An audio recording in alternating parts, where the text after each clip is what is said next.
नमस्कार। आज हम पढ़ने वाले हैं कक्षा 10वीं के पाठ 20। पाठ का शीर्षक है अलवम। इस पाठ के लेखक हैं श्री सुदर्शन। सुदर्शन जी का जन्म पश्चिमी बंगाल यानी कि जो वर्तमान में पाकिस्तान है उसमें सियालकोट नगर में हुआ था। इन्हें बचपन से ही कहानी लिखने का शौक था। इन्होंने प्रारंभ में उर्दू में लिखना शुरू किया और बाद में हिंदी में भी लिखने लगे। इनकी पहली कहानी सरस्वती नामक पत्रिका में सन 1920 में छपी थी। हिंदी कहानी के क्षेत्र में प्रेमचंद के बाद सुदर्शन जी का नाम लिया जाता है। इन्होंने फिल्मों के लिए भी कहानियां लिखी जिन पर सफल फिल्मों का निर्माण भी हुआ। सुदर्शन, सुमन, पारस, पनघट इनकी प्रसिद्ध कहानी संग्रह हैं। आज हम जिस पाठ को पढ़ने जा रहे हैं, जिस छोटी सी कहानी को पढ़ने जा रहे हैं, इसमें सुदर्शन जी ने बताया है कि किस प्रकार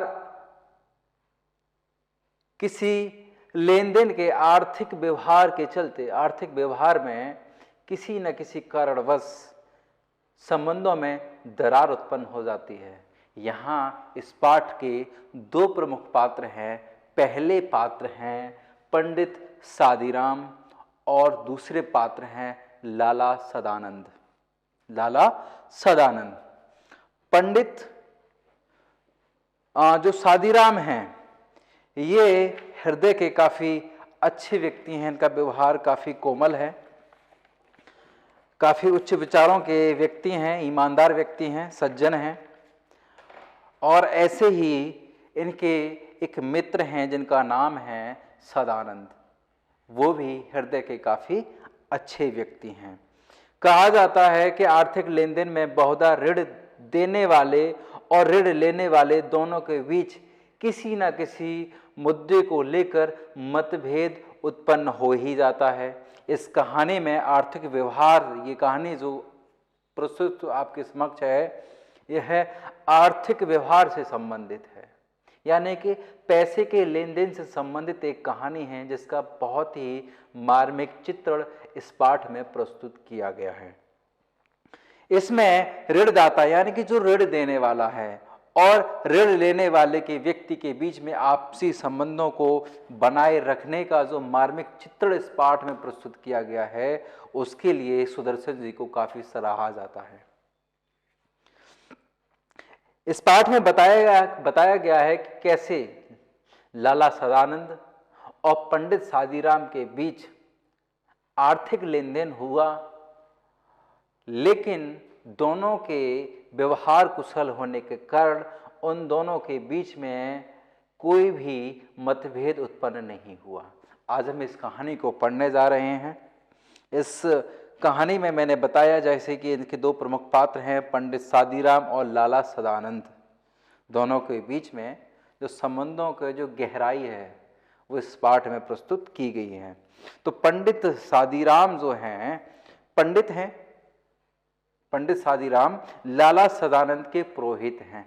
पुरोहित से तात्पर्य है जो धर्म कार्य करते हैं, पूजा पाठ करते हैं, उसे पुरोहित कहा जाता है। तो लाला अपने जितनी भी धर्म कांड करवाते हैं या पूजा पाठ करवाते हैं उन्हें वो पंडित सादीराम से करवाते हैं। तो ऐसे ही इनका व्यवहार चलता आ रहा था। तो एक समय पंडित सादीराम ने लाला सदानंद से कुछ 500 रुपये उधार लिए थे। काफ़ी समय व्यतीत हो चुका था। पंडित सादीराम आर्थिक रूप से काफ़ी कमज़ोर व्यक्ति हैं। वह भरकस प्रयत्न करते रहते हैं कि किसी प्रकार वो लाला सदानंद के द्वारा या उनसे लिए गए पैसे को वो वापस करे, पर बहुत प्रयत्न करने के बावजूद वह पैसों को जुटा नहीं पाते। जैसे तैसे करके उन्होंने 80 रुपये जमा भी किए थे। उन्हें एक उम्मीद जगी थी कि लाला सदानंद के वो पैसे वापस कर देंगे, लेकिन उनका जो पुत्र है वह कई महीनों से बीमार था। उसकी दवा दारू में वो 80 रुपये भी खर्च हो गए। फिर से पंडित सादीराम को काफ़ी इस बात की चिंता हमेशा रहती थी कि क्या वो लाला सदानंद का कर्ज चुका पाएंगे या नहीं चुका पाएंगे। और वहीं इन लाला सदानंद के और पंडित सादीराम के दोनों के मध्य जो एक रिश्ता जो बना हुआ है, अपनत्व का जो रिश्ता बना हुआ है, उसमें इन संबंधों को निभाने में पंडित सादीराम का और लाला सदानंद की क्या भूमिका रही है वो इस पाठ में पढ़ेंगे। और अंत में यह भी जानेंगे कि क्या पंडित सादीराम ने लाला सदानंद से लिए गए पैसे, उधार जो लिए गए पैसे वो चुका दिए थे या नहीं चुकाए थे, और नहीं चुकाए थे तो फिर उसका अंत में क्या परिणाम होता है, वो सब आज हम इस पाठ में पढ़ने वाले हैं। तो चलिए मैं पाठ को शुरू करता हूँ। शब्दशः मैं आपको पढ़ाऊँगा। इसके दौरान अगर कोई क्लिष्ट शब्द आपके इस पाठ में आता है उसको बताने वाला हूँ, और साथ में जो महत्वपूर्ण पंक्तियाँ जो होती हैं जिनके भावार्थ स्पष्ट करने के लिए परीक्षा में आते हैं उनको भी मैं आपको बताने वाला हूँ। चलिए शुरू करते हैं। तो मैंने आपको बता दिया है पंडित सादीराम जो कि पुरोहित हैं, लाला सदानंद जो कि दोनों लोग आपस में मित्र हैं। तो पंडित सादीराम ने ठंडी आह भरी और सोचने लगे कि क्या यह ऋण कभी सिर से न उतरेगा। अक्सर पंडित सादीराम को लिए गए कर्ज को चुकाने की चिंता रहती थी, तो हमेशा वो कर्ज के बारे में ही सोचते रहते थे। तो वही सोच रहे थे, पंडित सादीराम सोच रहे थे। बहुत ठंडी आह भरी थी उन्होंने। ठंडी आह भरने से मतलब है दुखी होकर, थोड़ा परेशान होकर उन्होंने सोचा और अपने आप से कहा कि क्या यह ऋण यानी कि जो कर्ज है, क्या यह कर्ज कभी सिर से न उतरेगा। प्रयत्न तो करते थे लेकिन किसी कारणवश कर्ज ही रह जाता था। फिर लिखते हैं, वे गरीब थे परंतु दिल के बुरे न थे। वे चाहते थे कि जिस तरह भी हो अपने यजमान यानी कि जो धार्मिक कर्मकांड करवाता है यानी कि लाला सदानंद। तो लिखते हैं पंडित सादीराम के बारे में कहते हैं, वे बहुत गरीब थे परंतु दिल के बुरे न थे। वे चाहते थे कि जिस तरह भी हो अपने यजमान लाला सदानंद का रुपया अदा कर दिया जाए, उन्हें उनका पैसा वापस कर दिया जाए। उनके लिए एक एक पैसा मोहर के बराबर था। एक एक पैसा मोहर के बराबर था यानी कि लाला सदानंद के से लिए गए पैसे, एक एक पैसे की कीमत उनके लिए बहुत थी। अपना पेट काट कर बचाते, मगर जब 4 पैसे जमा हो जाते तो कोई ना कोई ऐसा खर्च निकल आता जिससे सारा रुपया उड़ जाता। सादीराम के हृदय पर बर्छियां चल जाती और वे कुछ न कर पाते। यानी कि जैसे तैसे काफी भरकस प्रयास के बाद पंडित सादीराम पैसे चुकाने के लिए, कर्ज चुकाने के लिए जमा करते, लेकिन कोई न कोई एक ऐसी परिस्थिति बन जाती जिससे उनकी जमा की हुई पूंजी सारी खर्च हो जाती।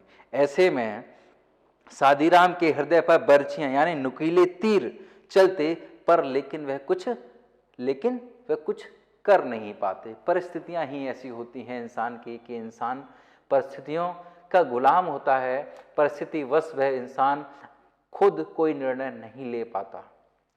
तो वहीं पंडित सादीराम भी परिस्थितियों के एक तरीके से गुलाम ही थे। प्रयत्न करते थे कर्ज चुकाने का, लेकिन परिस्थितियां उन्हें ऐसा करने न देती थी। कोई न कोई माध्यम ऐसा निकल ही आता था जिससे उनकी जमा पूंजी वो खर्च हो जाती थी, उड़ जाती थी। इसी तरह कई साल बीत गए। सादीराम ने पैसा बचा कर 80 रुपए जोड़ लिए। उन्हें लाला सदानंद के 500 रुपए देने थे। कितने रुपए देने थे? 500 रुपीज, 500 रुपए देने थे। इस 80 रुपए की रकम से ऋण उतारने का एक दिन आता हुआ प्रतीत हुआ। उन्हें लगा कि शायद मैं थोड़ा बहुत तो कर्ज में लाला सदानंद का चुका ही दूंगा, परंतु उनका लड़का लगातार 4 महीने से बीमार रहा। पैसा करके बचाए हुए रुपए दवा दारू में खर्च हो गए। पंडित सादीराम ने सिर पीट लिया मतलब बहुत ज्यादा वो निराश हुए और ठंडी सिर पीट लिया। अब चारों ओर अंधकार था, उसमें प्रकाश की हल्की सी किरण भी न दिखाई देती थी। अब चारों ओर अंधकार था, और उसमें प्रकाश की हल्की सी भी किरण न दिखाई देती थी। यानी कहने का तात्पर्य है कि पंडित सादीराम जो कर्ज चुकाना चाहते थे, उन्होंने जैसे तैसे करके कई महीनों में 80 रुपये बचाई भी थी, लेकिन उनके बेटे की बीमारी में वो 80 रुपये खर्च हो गए। अब उन्हें कर्ज चुकाने की कोई भी उम्मीद नहीं आ रही थी, यानी कि सब तरफ अंधकार ही अंधकार था। उन्हें प्रकाश की कोई एक भी किरण नजर नहीं आ रही थी, यानी कि पैसे चुकाने की कोई एक उम्मीद भी उन्हें नजर नहीं आ रही थी। उन्होंने ठंडी सांस भरी और सोचने लगे, क्या यह ऋण कभी सिर से न उतरेगा। फिर से वही सोचने लगे, क्या मैं ऋण ये कभी चुका पाऊंगा। लाला सदानंद अपने पुरोहित की व्यवस्था को जानते थे, यानी कि पंडित सादीराम ने जिस व्यक्ति से 500 रुपए का कर्ज लिया था, वो भी हृदय के काफी कोमल व्यक्ति हैं। वे अपने पुरोहित यानी कि पंडित सादीराम की व्यवस्था को मतलब मजबूरी को जानते थे। वे चाहते थे कि पंडित जी रुपए देने का प्रयत्न ना करें, यानी कि लाला सदानंद चाहते थे कि इनकी परिस्थितियां ऐसी हैं जो ये पैसे अदा नहीं कर सकते, तो वे सोचते थे कि ऐसा हो जाए कि पंडित सादीराम मुझे पैसे न दें, मुझे उन पैसों का कोई भी भान नहीं है, यानी कि उन्हें कोई परवाह नहीं है पैसे मिलेंगे या नहीं मिलेंगे, इस बात की उन्हें कोई फिक्र नहीं है, कोई चिंता नहीं है। उन्होंने इसके लिए कभी तकादा तक नहीं किया, यानी तकादा करना यानी कि पैसे मांगना या पैसे के बारे में पूछना। तो पंडित सादीराम से लाला सदानंद ने कभी भी पैसे के लेन देन को लेकर कभी कोई चर्चा नहीं की। वे जानते थे कि पंडित सादीराम की आर्थिक स्थिति इतनी मजबूत नहीं है। वह उनकी परिस्थितियों को भली भांति जानते थे कि वह किसी भी कारण कैसे भी करके शायद वे पैसे नहीं चुका पाएंगे, लेकिन उन्हें इस बात की कोई चिंता न थी, कोई परवाह न थी कि पंडित सादीराम उन्हें पैसे दें या न दें। वो चाहते थे, लाला सदानंद चाहते थे कि ये पैसे न दें। इस बात से वह इतना डरते थे, यानी कि तकादा नहीं किया। लाला सदानंद ने कभी भी पंडित सादीराम से पैसे को लेन देन को लेकर कभी भी कोई बात नहीं की, किसी प्रकार का कोई तगादा नहीं किया। इस बात से भी डरते थे कि मानो रुपए उन्हें ही देने हों।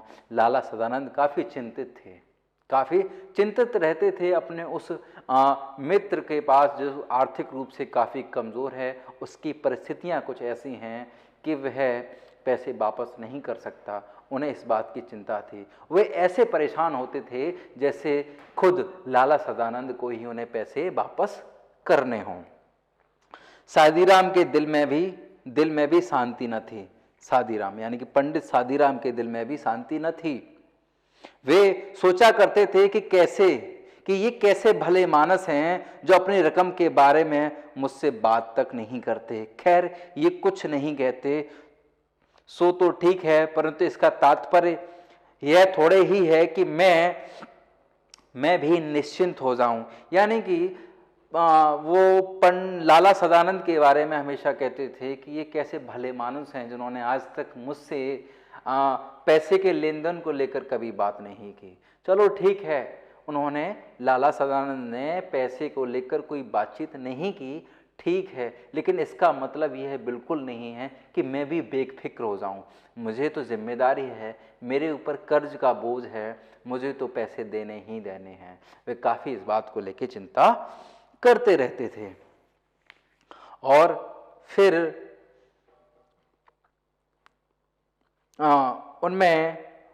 उनमें लाला सदानंद के सामने यानी कि जो पंडित सादीराम हैं जो कि कर्ज के तले दबे हुए हैं, लेकिन लाला सदानंद जो हैं वो कर्ज नहीं मानते, लेकिन फिर भी पंडित सादीराम लाला सदानंद के सामने सिर उठाने का साहस ना था। यानी कर्ज के तले दबे हुए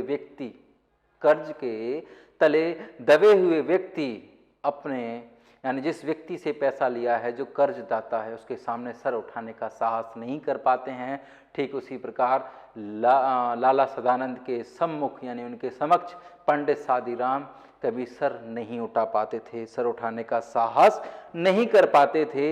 यदि लाला सदानंद ऐसी सज्जनता ना दिखलाते और सादीराम से बार बार अपने पैसे मांगते तो शायद उनके दिल को ऐसा कष्ट न होता। यानी कि जो व्यक्ति है जिससे कर्ज लिया है, यानी कि इस पाठ के जो पात्र हैं लाला सदानंद, उनसे जो कर्ज लिया है पंडित सादीराम ने, वो बार बार अगर लाला सदानंद बार बार पैसे मांगते भी तो कष्ट नहीं होता, क्योंकि वो अपने हक के, उसके दिए हुए उसके हक के जो पैसे हैं वही मांग रहा है। परंतु कष्ट तो इस बात का है, पंडित सादीराम को दुख तो इस बात का था, ये सज्जन व्यक्ति मुझसे आज तक पैसे नहीं मांगता, मुझसे आज तक पैसे नहीं मांगता। और लिखते हैं कि हम अत्याचार का सामना सर उठाकर कर सकते हैं, हम अत्याचार का सामना सर उठाकर कर सकते हैं, परंतु भलमनसी के सामने आंखें नहीं उठती। यानी कि जो व्यक्ति भला मानस है, यानी कि पंडित सादीराम जो हैं, वह लाला सदानंद के सामने सर उठाकर बात नहीं कर पाते थे, क्योंकि उन्हें पता था, वो जानते थे कि मेरे ऊपर लाला सदानंद का कर्ज है। अगर कहीं अत्याचार होता है तो व्यक्ति सर उठाकर सामने खड़ा हो जाता है लड़ने के लिए, लेकिन अगर किसी भले मानुस, कोई भला मानुस है, कोई सज्जन व्यक्ति है, उसके सम्मुख नजरें उठाने का प्रयास हम नहीं कर पाते हैं। वहीं इसी वजह से लिखा है कि हम अत्याचार का सामना सर उठाकर कर सकते हैं, परंतु भलमनसी के सामने आंखें नहीं उठती। एक दिन लाला सदानंद किसी काम से पंडित सादीराम के घर गए। वहां उनकी अलमारी में कई सौ बंगला, हिंदी और अंग्रेजी की मासिक पत्रिकाओं को देखकर बोले, ये क्या है पंडित जी। यानी पंडित लाला सदानंद एक बार पंडित जी के घर पे गए। पंडित जी की अलमारी में बांग्ला की, हिंदी की और अंग्रेजी की पत्रिकाएं रखी हुई थी। तो लाला सदानंद ने पंडित सादीराम से पूछ लिया कि ये क्या है पंडित जी, ये क्या है पंडित जी। पंडित सादीराम ने उत्तर दिया, पुरानी पत्रिकाएं हैं, बड़े भाई को पढ़ने का बहुत शौक था, ये वही पत्रिकाएं मंगवाते थे। वे जब जीवित थे तो किसी को हाथ न लगाने देते थे, अब इन्हें कीड़े खा रहे हैं, कोई पूछता भी नहीं है, कोई इन पत्रिकाओं को पूछता भी नहीं है। फिर लाला सदानंद कहते हैं कि रद्दी में क्यों नहीं बेच देते इन पत्रिकाओं को, थोड़ा बहुत कुछ पैसा ही मिल जाएगा। फिर पंडित सादीराम कहते हैं कि इनमें चित्र हैं, जब कभी बच्चे रोने लगते हैं तो एक आध निकाल कर दे देता हूं, इससे उनके आंसू थम जाते हैं, इसलिए रद्दी में नहीं बेचता। यानी कि पंडित सादीराम के जो बच्चे हैं वो कभी रोते थे तो उनका मन बहलाने के लिए वो अपनी जो पत्रिकाओं में से एक आध चित्र निकाल के उन बच्चों को पकड़ा देते थे, बच्चे बहल जाते थे, बच्चों का मन जो है उन पत्रिकाओं के खूबसूरत पन्नों को पाकर खुश हो जाता था और वह रोना बंद कर देते। यही कारण था कि पंडित सादीराम की अलमारी में बहुत सारी पत्रिकाएं अभी भी रखी हुई थी। कारण क्या था न बेचने का, बच्चों के लिए वो एक आध पेज निकालकर उसमें से दे दिया करते थे। लाला सदानंद ने आगे बढ़कर कहा, दो चार पत्रिकाएं दिखाइए। तो फिर लाला सदानंद ने अपनी इच्छा जाहिर की उन पत्रिकाओं को देखने के लिए, और फिर कहते हैं कि देखते हैं इनमें कैसे चित्र हैं। पंडित सादीराम ने कुछ पत्रिकाएं दिखाई, हर एक पत्रिका में कई सुंदर और रंगीन चित्र थे। लाला सदानंद कुछ देर तक उलट पुलट कर देखते रहे, यानी पत्रिकाओं के पन्ने पलट पलट कर देखते रहे। काफ़ी अच्छे उसमें चित्र थे, काफ़ी रंगीन चित्र थे। फिर अचानक से सहसा उनके मन में एक विचार उठा। सहसा लाला सदानंद के मन में एक विचार ने जन्म लिया और कहते हैं कि ये चित्रकला के बढ़िया नमूने हैं। यानी कि जो पत्रिकाएं हैं इसमें जो चित्रकला है वह चित्रकला की बहुत बेहतरीन, बहुत ही अच्छे, बहुत बढ़िया क्वालिटी के नमूने हैं। अगर किसी शौकीन को पसंद आ जाएं तो आप 1000-2000 रुपए भी बड़ी आसानी से कमा ले सकते हैं।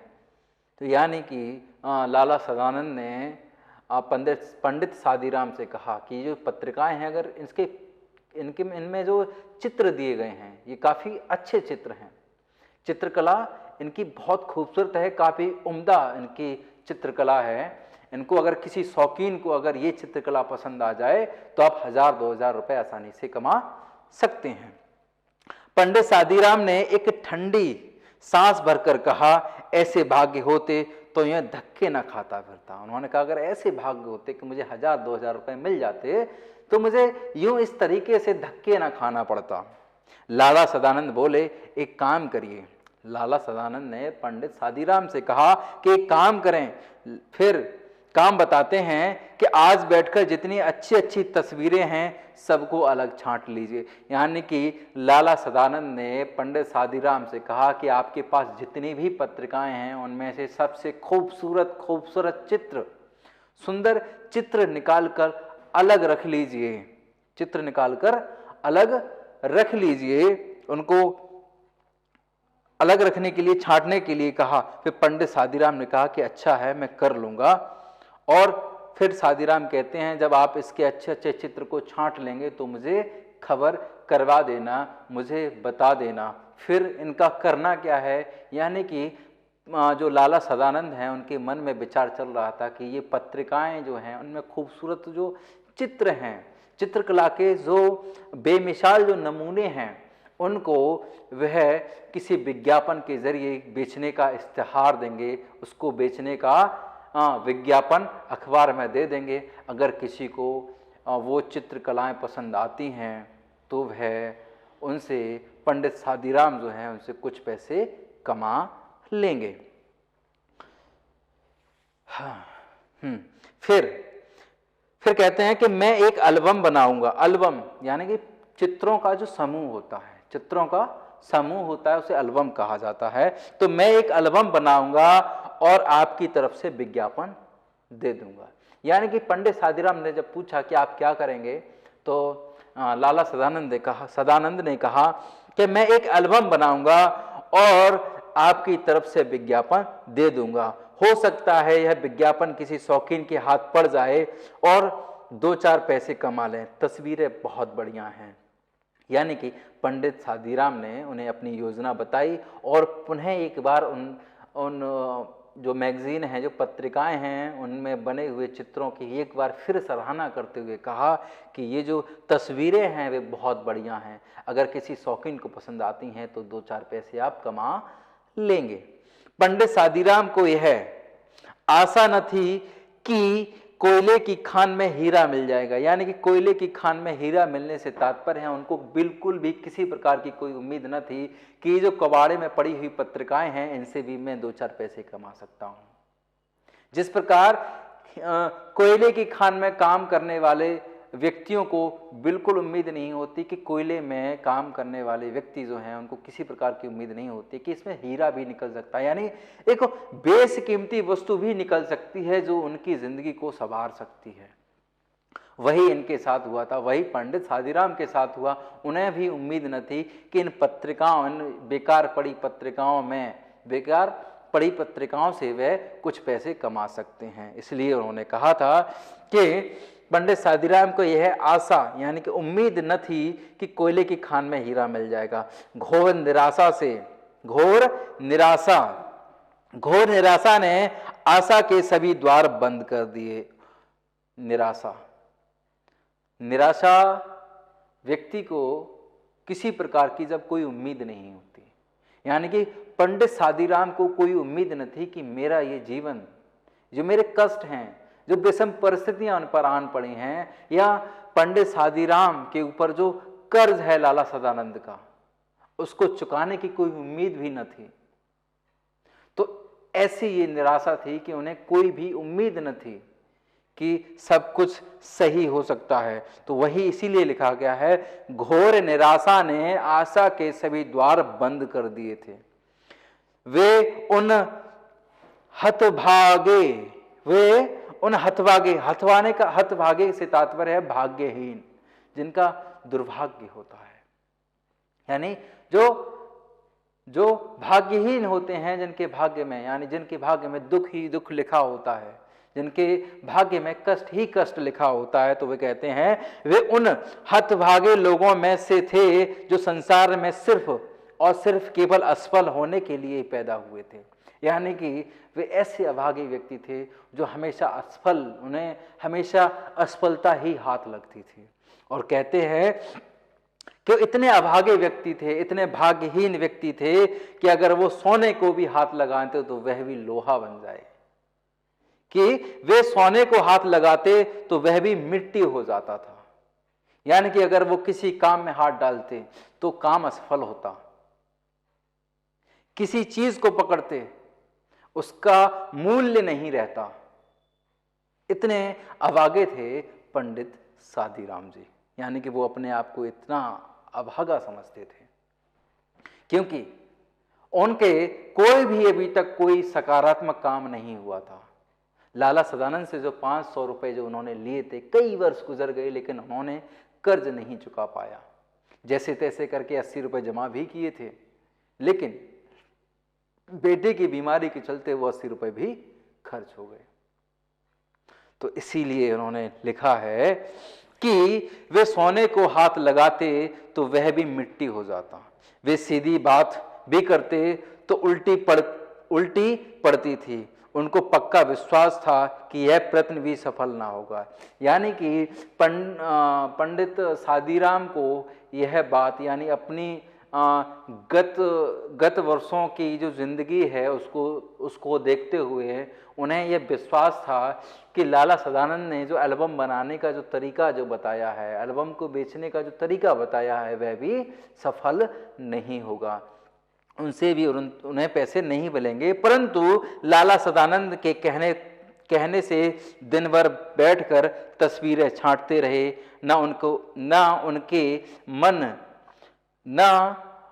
उनके मन लगन थी, यानी कि वो लगन से काम नहीं कर रहे थे, न उनके हृदय में चाव था, न उनके सीने में कोई उमंग थी, किंतु लाला सदानंद की बात को टाल ना सके, लाला सदानंद की बातों को टाल नहीं सके। इस वजह से उन्होंने सारे खूबसूरत चित्रों को अलग करने लगे थे। शाम को देखा तो 200 बढ़िया चित्र जमा हो गए। उस समय वे उन्हें देखकर स्वयं उछल पड़े, यानी कि जो उन्होंने दिन भर मेहनत करके जो सबसे खूबसूरत 200 चित्र जो जमा किए थे, उनको देखकर वह खुशी से उछल पड़े। यानी कि उन्हें भी एक उम्मीद की एक किरण उनके अंदर जगी कि शायद अब इन खूबसूरत चित्रों की एक एल्बम बनाई जाएगी और ये खूबसूरत चित्र किसी न किसी को पसंद आ ही जाएंगे और वह मुझे इन चित्रों की एक अच्छी खासी रकम देके जाएगा। यानी कि अब उन्हें उम्मीद जगी कि शायद अब कुछ पैसा मेरे पास आ जाएगा जिससे मैं अपने घर का कार्य भी कर सकता हूं और लाला सदानंद का कर्जा भी चुका सकता हूं। अब उनके अंदर आशा की एक किरण जगी थी। उनके मुख पर आनंद की आभा नाचने लगी। वे उन चित्रों की ओर इस तरह देखते कि मानो उनमें से हर जो चित्र है वे 10-10 का नोट है। यानी कि अब उनकी नजरों में जो चित्र थे, जो उन्होंने जो चित्र इकट्ठे किए थे, जो छांटे थे जो चित्र, अब उनकी नजरों में वो सिर्फ चित्र नहीं थे, वो उन्हें पैसे दिखाई दे रहे थे कि अब इन्हें बेचकर पैसे आएंगे। यानी कि उन्हें 10-10 के नोट उन चित्रों में दिखाई दे रहे थे। बच्चों को उधर देखने भी न देते थे कि कहीं बच्चों को उन चित्रों के पास भटकने भी न देते थे। उन्हें डर था कि अगर बच्चे के हाथ ये पड़ गए तो बच्चे इन्हें बेकार कर देंगे या और इनसे जो पैसे जो आने वाले हैं जिसकी उन्हें उम्मीद जगी थी वो फिर से असफल हो जाएगी। उनकी जो मेहनत जो है वो फिर से असफल हो जाएगी, उनकी उम्मीद फिर से टूट जाएगी। वे सफलता के विचार से ही प्रसन्न हो रहे थे, यद्यपि आशा कोसों दूर थी। यानी कि उनके जो एल्बम को बेचने के बाद जो पैसा आने वाला था, इस विचार से वे काफ़ी प्रसन्न हो रहे थे। हालांकि